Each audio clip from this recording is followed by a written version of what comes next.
This is Teacher Yan and welcome back to my channel. I know it's been a long while, so major life update. We are no longer part of the DepEd teaching force because starting August 2021, which was last year, I moved here to South Carolina and I have been teaching high school students since then. So this video is going to be me sharing with you guys how I got here. So if you want to know how to teach in the United States without spending too much, without spending a large sum of money, please keep on watching. Okay, so let's start. The first thing that you need to know about my journey here is that I am currently under the exchange cultural program. So I am a J1 visa holder. The J1 visa is a non-immigrant visa. So technically you are not allowed to apply for citizenship or residency while under the program. The basic premise of the J1 program is that after your contract, which would initially be 3 years plus a 2-year extension, so let's say 5 years currently, once you're done with your 5 years, you are bound to go home and then spend at least 2 years to share whatever you've learned here in the United States to your home country. After that, if you want to apply again as a J1 teacher or under another visa program, you may do so. But yes, the basic premise is just go home for 2 years and then do what you want to do after that year or after that number of years. Now, so if you have decided to go for a J1 visa, the first thing that you need to look for is a sponsor. Okay. Now, what's the difference between a sponsor and an agency? To be under the program, you need a DS 2019. And your sponsor is going to give you that DS 2019.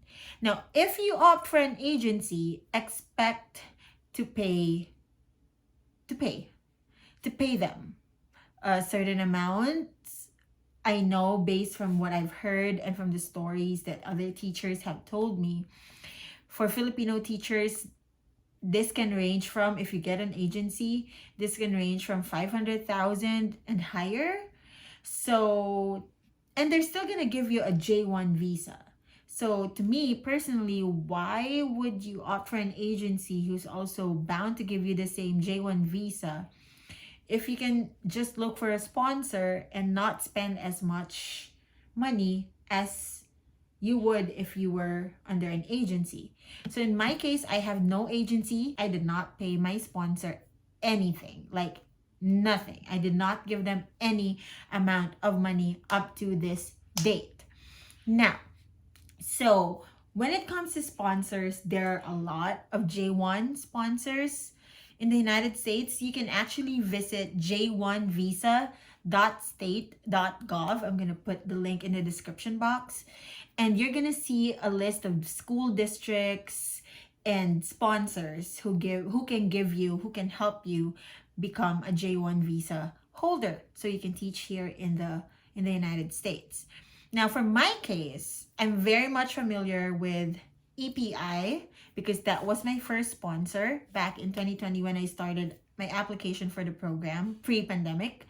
But because of the pandemic and the EO that the former President Trump dropped, it prevented me from coming here in the United States, so it didn't push through.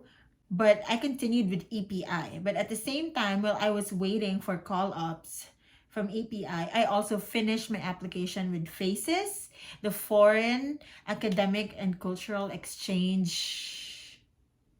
Oh my gosh, I don't know the meaning of FACES.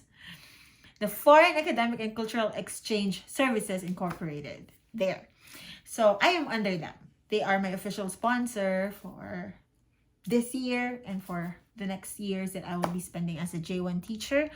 So I did not pay them anything. The only money I spent was, number one, for my visa. So I paid $180 for my visa fee. And I think I also paid somewhat the same amount for my credential evaluation. That credential evaluation is when you send your transcript of records for your graduate and postgraduate degrees so they can convert it to their uniting system here. And that's going to be used for your teaching certificate to determine what level you are going to be paid at. Because here in the United States, your salary is very much dependent on your years of experience and your academic attainment. So it matters. That's why we need that credential evaluation. So basically, those are the two things that I paid. And I did not give the money to my sponsor. I paid directly to the embassy for my visa and to the agency that I chose for my credential evaluation. So my sponsor did not get any money from me at all. And the other things that I spent on were your Mbi clearance, because that's one of the requirements. Your police clearance, of course, if you need to process your transcript prior to the credential evaluation, I know you have to pay for that as well. And if you're located outside of Manila, then your plane ticket to Manila and whatever, your fare. And that's all that I actually spent on. And if you compute it against paying an agency who's also going to give you a J1 visa, or who's not going to give you, who's going to help you get a J1 visa, I mean, practically, I'd go for a sponsor and not an agency. That would be my personal opinion. So it's up to you if you're going to take that or not. But yeah. So what qualifies you for the J1 visa program or the exchange cultural program? First, you have to have a bachelor's degree in teaching, and it has to be in line with what you want to teach. So if you're an English teacher, logically, your degree has to be in teaching English. Or your transcript is going to show that you have enough or more than enough units to actually teach the subject, to qualify you to teach a subject. At least 2 years of teaching experience, private or public, it doesn't matter, as long as it's a full-time teaching experience. You also need your police or Mbi clearances. You need a driver's license. Why? Because for most of these sponsors, they assign you to to districts where there is no public transportation readily available. So you have to drive. So that's one thing that you need to consider. You have to have a driver's license and you have to be ready to drive. For my case, I wasn't a driver prior to going here. I mean, I learned how to drive. I got my license, but I wasn't a driver. But based on my experience, it's easier to drive here compared to the Philippines. So I don't know, holler if you agree with me.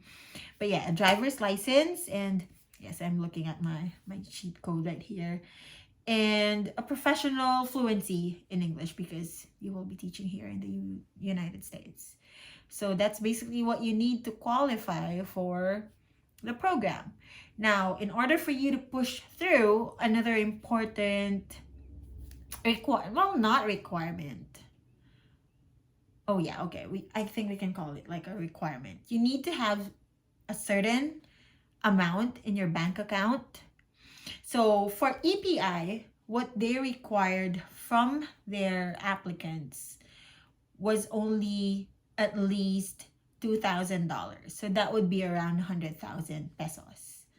For FACES, they require more or less $5,000.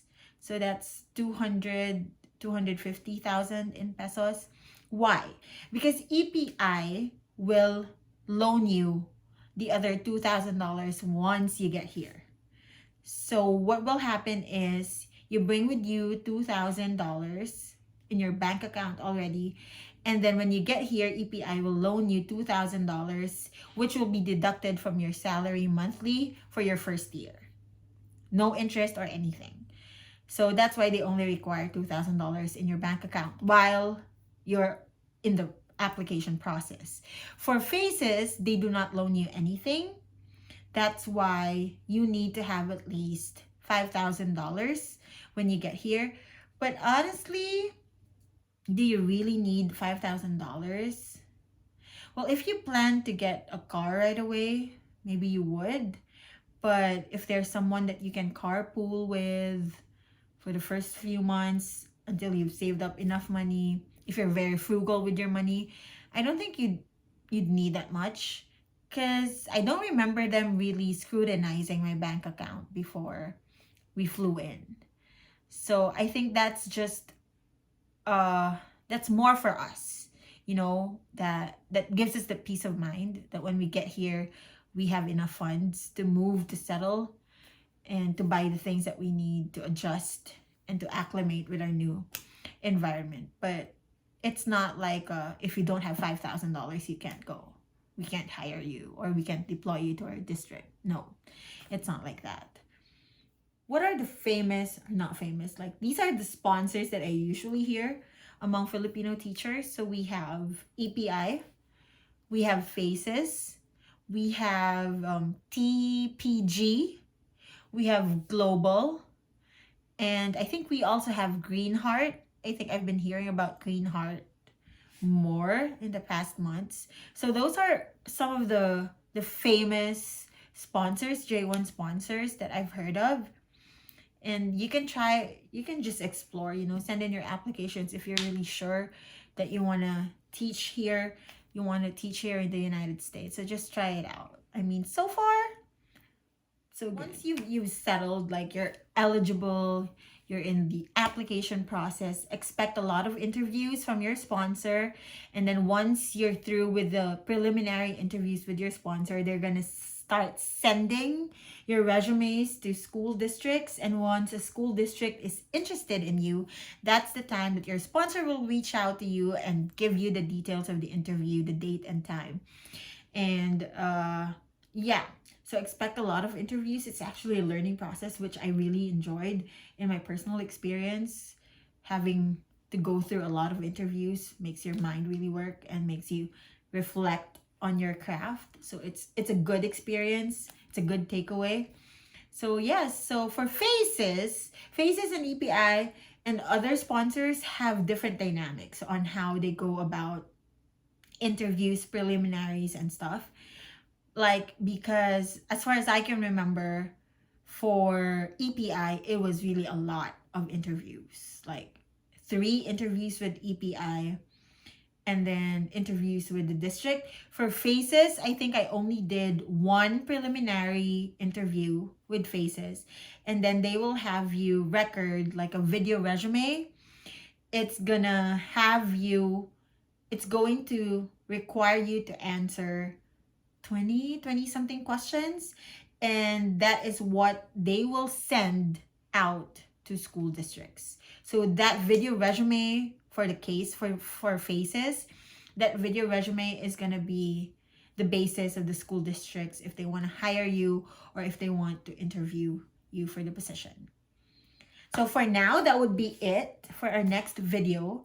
I'm going to share the common interview questions that I can still remember when interviewed by school districts, and during the J1 interview in the US. So if you like this video, please give it a thumbs up, share, and comment what else we can talk about. It's just basically a chika minute.